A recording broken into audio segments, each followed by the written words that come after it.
Bismillahirrahmanirrahim. Elhamdülillahi Rabbil alamin. Vessalatu vesselamu ala Resulina Muhammed ve ala alihi ve ashabihi ecma'in. Qadrli cemaat mümin Müslümanlar.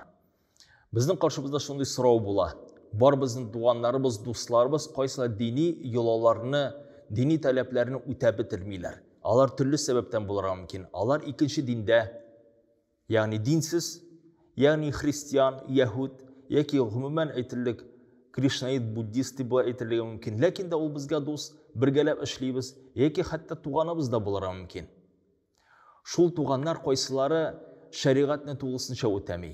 Aytillik ularning namozida, ro'zasida yo'q, ular halal bilan haromni da bilmaylar.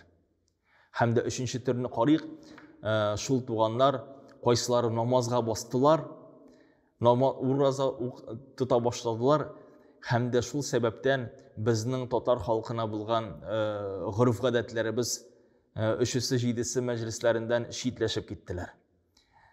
Albatta nechik ular bilan oralashirga Payg'ambar Muhammad Mustafa sallallohu alayhi vasallam hamda Alloh taoladan kelgan oyatlarda shunday avliya, ya'ni bizning ko'nglimizga yaqin bo'lgan kishilar to'g'risida aytiladi. Kim so'ng ular? Ular eng birinchi mu'min musulmonlar qaysi ixlos, amal, ibodatda, ro'zada, namozda, dinda halal bilan haromni ayirishi hamda kishilarga zarar solmovchi, g'aybat silamagan kishilar, ular bizning ko'nglimizga yaqin bo'larga tegishlar. Biz ularni o'zimizga do'st etib olamiz. Hamda Payg'ambar sollallohu alayhi vasallam aytdi: "Ar-rajulu fi dini akhihi."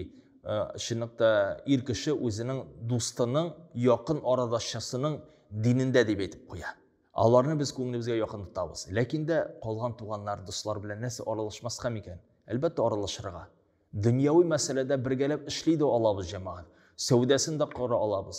Bir-bizga yordam eta olamiz, bir-bizga qo'noqqa kela olamiz. Lekin de o'zining qarata talablari bor. Rizq yog'idan halal bilan harom masalasi u o'talarga tegish. Agar da biz tug'animizga kelamiz ekan, qaysi halal bilan haromni ayirmay, biz angar nechikda bo'lsa motor etib oldan endi yuratirga tegiz biz. Nasa u halal hamda harom. Nasani oshirga yoray, hatto yoramay.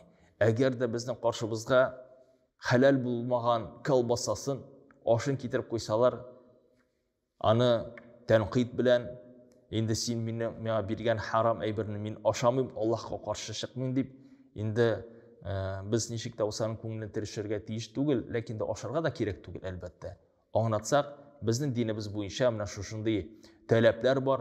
Men ulardan shiga olmayim, chunki Allohga murojaat etgan duolarim sening uchun, tug'anlar uchun qabul bo'lmaydi desang, o'zi harom bo'lgan aybirni qarshidan olib qo'yashaq. Albatta shul majlislar qaysilari sharaf bilan yoki bizning dinimizga siymagan qonunlarga o'tilgan ravishda bo'lsin to'ylari, tug'an kunlarida bizni tug'anlarimiz, do'stlarimiz chaqirgan vaqtda biz ularga motor etib anlatırga mumkinmiz. Biz ular bora olmaymiz, chunki biz bit Allohga ibodat qilamiz, sizning uchun duo qilamiz. Endi birda endi g'afu et, ashun kelmasin, men anda kela olmayim. Oldan ana nechikda bo'lsa kelib tabrik etib, kuchtanashim bo'lagin keltirib ketsang, ul shuni bilan rozi bo'lashaq inshaalloh taolo, hamda orag'izda dushmanlik bo'lmas.